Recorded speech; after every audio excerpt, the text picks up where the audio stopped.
It's been a dream of mine to speak here at Creative Mornings, and I feel like, this morning, standing here in front of you, I'm one step closer to realizing that dream. So, that was a joke. So anyway, we're going to talk a bit about bravery.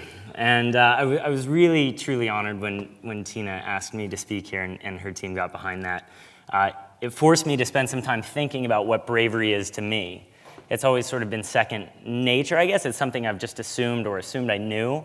But then I started thinking about it, and I have this really sort of long history with bravery, and it's evolved over the years quite a bit. And what I thought was bravery when I was much younger has changed significantly to today. As of right now, I think that bravery is very simply defined as the New York subway system.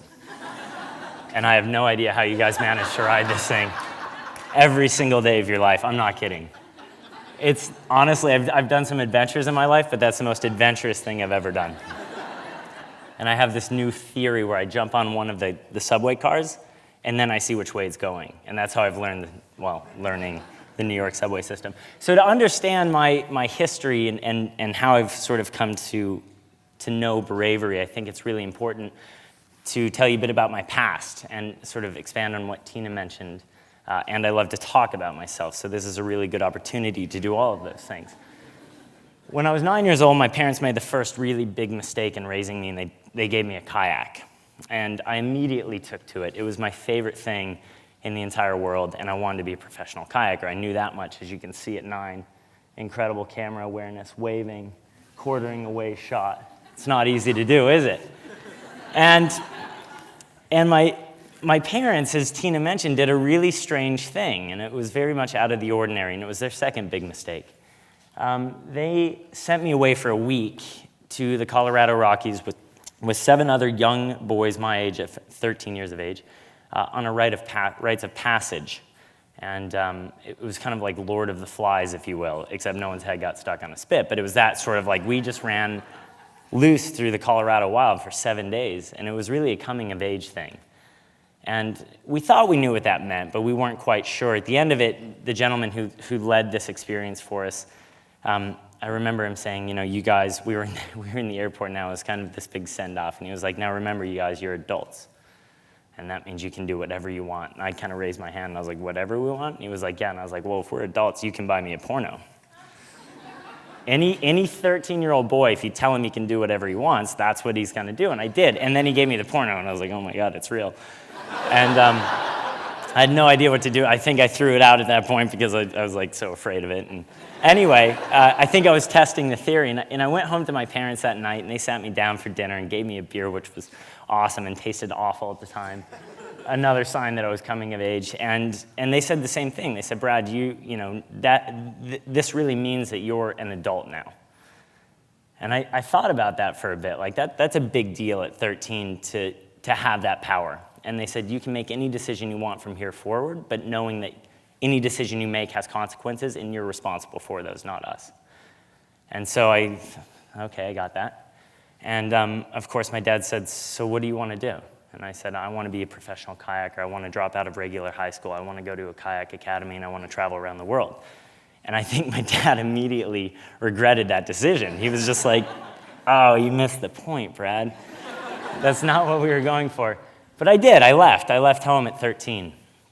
I started traveling around the world. I joined a kayak academy for high school. I dropped out of regular high school. I graduated a year early. As Tina mentioned, I picked up Nike as my first sponsor, their first sponsored kayak athlete, and I was really living this dream.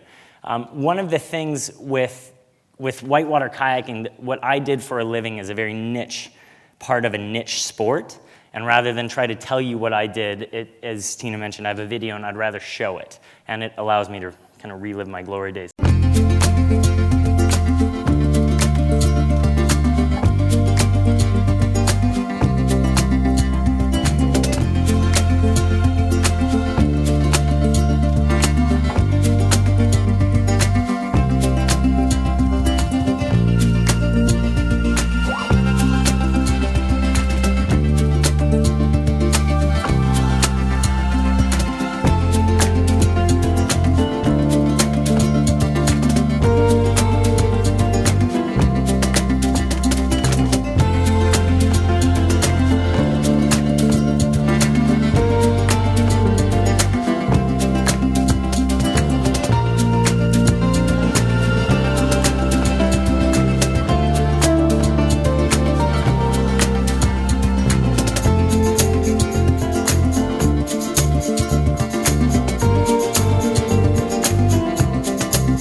So, thanks. I don't know if that actually provided any answers, but I really enjoy watching it. So anyway, I did that. I lived that dream, and I came to a really interesting crossroads along that journey, and it was the crossroads of being 18 and then having to make the decision of going to college or going back to that real life or continuing down the road of being an athlete. And I'll never forget this. My poor father, he gets beat up in these talks. He's a really nice guy. He and I were sitting, I just finished a big world tour, and instead of my senior year of high school, I graduated early, and I went around the world because I thought I'll get it out of my system. That didn't work. So he and I were sitting down together at the end of it, having dinner. And my dad was really hopeful, I think, that I would tell him I was going to college. And he said, "So what are you going to do now?" And I said, "Dad, I'm going to keep kayaking." And he kind of just, you could just see him trying not to be really disappointed in that decision. And he said, he got a little angry, and he said, "So what? You know, you're going to be happy kayaking the rest of your life? That's it?" I said, "No, Dad, I've actually thought quite a lot about that too." And I said, "I want to start a nonprofit." And he was just like, "You know what? I quit. You know, like, Jenny's your kid." You know, my poor mom, of course, came in. She was like, "I think that's a great idea." So I don't think she actually thought I would do it. But I'd thought long and hard about what it meant to go down that road of kayaking. And being an athlete, while it's a really wonderful experience, it's very selfish and self-centered. And you're the story, you're the product, you're at the center of everything you do. And while that's amazing and it allows these opportunities, it really, it's kind of a gluttonous existence. There's a hollow component to it, and you feel sort of unfulfilled, or at least I did, at the end of that day. And so I thought about, okay, well, if I'm going to do this, what's going to bring meaning to this? You know, how am I going to feel good about this decision? And I arrived at the realization that I was in a position to share this really amazing experience of whitewater kayaking with other people, and that I could recreate it for them. Like that to me was a gift that I had to give to someone else. So I started thinking about that, and I thought, okay, well, if I'm going to do that, who am I going to give it to?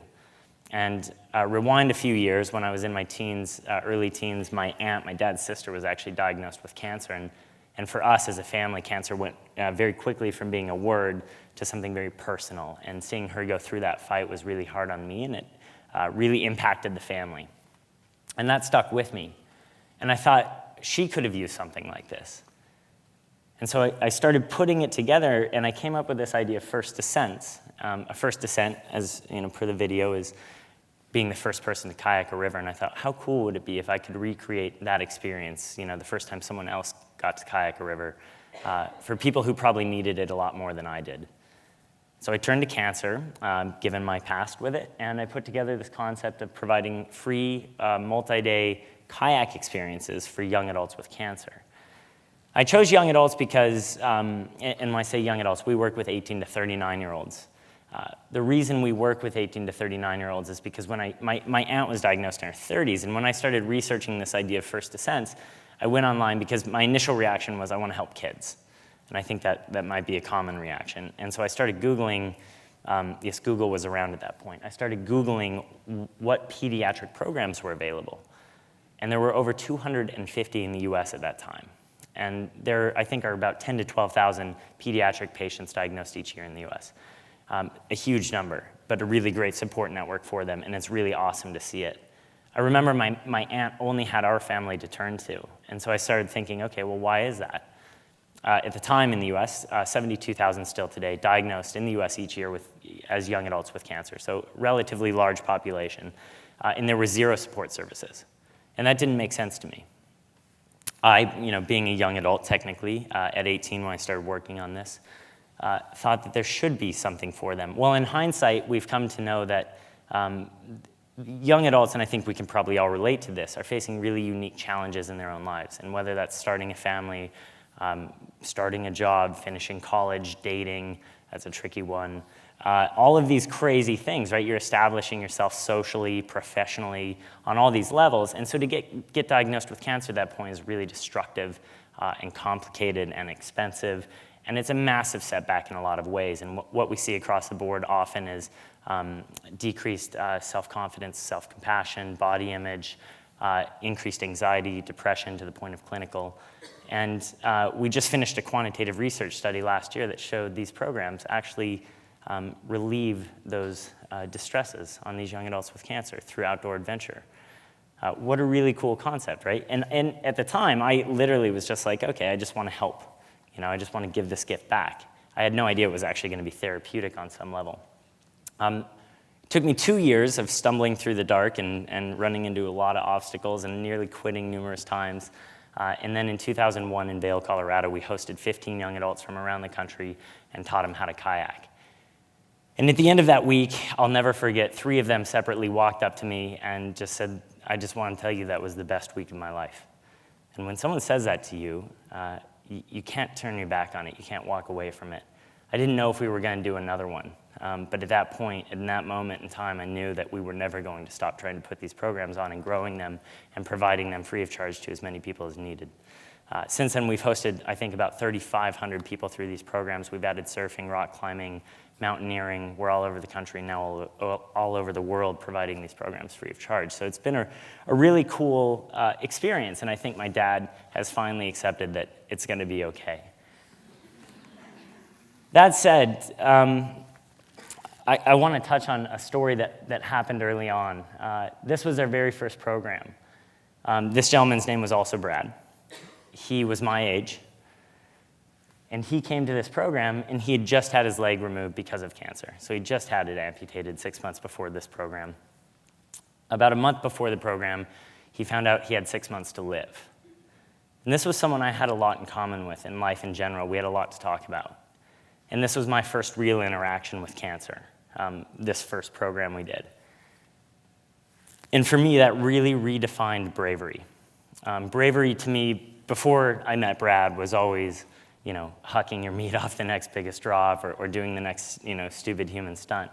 And then I met Brad, and I realized that bravery is doing something crazy, like whitewater kayaking, because you have 6 months to live.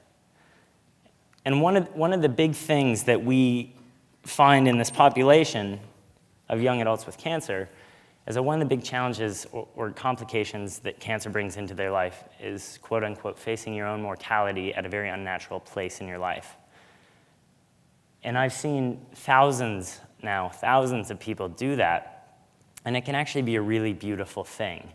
And after I met Brad, and he and I chatted very openly about his situation, and I came to realize that he was doing something incredible because of his own mortality, because of his awareness of his own mortality. I tried to put myself in his shoes, and I wondered if I would do the same thing, and then I started to realize, why do you have to be diagnosed with cancer to face your own mortality? I mean, facing your own mortality is just a reality, right? It's just understanding that at some point we are all going to die. And I think we as younger people can push that off, and that's okay, but I think it's also really important to wake up to it, to be aware of it in a positive way, and to start making decisions from that place, to start thinking more with your heart and less with your head, and start making really big life changes if you need them to be happy. And whether that means moving or changing jobs or getting into or out of relationships, making those choices and living with a sense of urgency, because each day we get is such a gift, and they are numbered. And to me, anymore, I think that's bravery. So, thank you guys.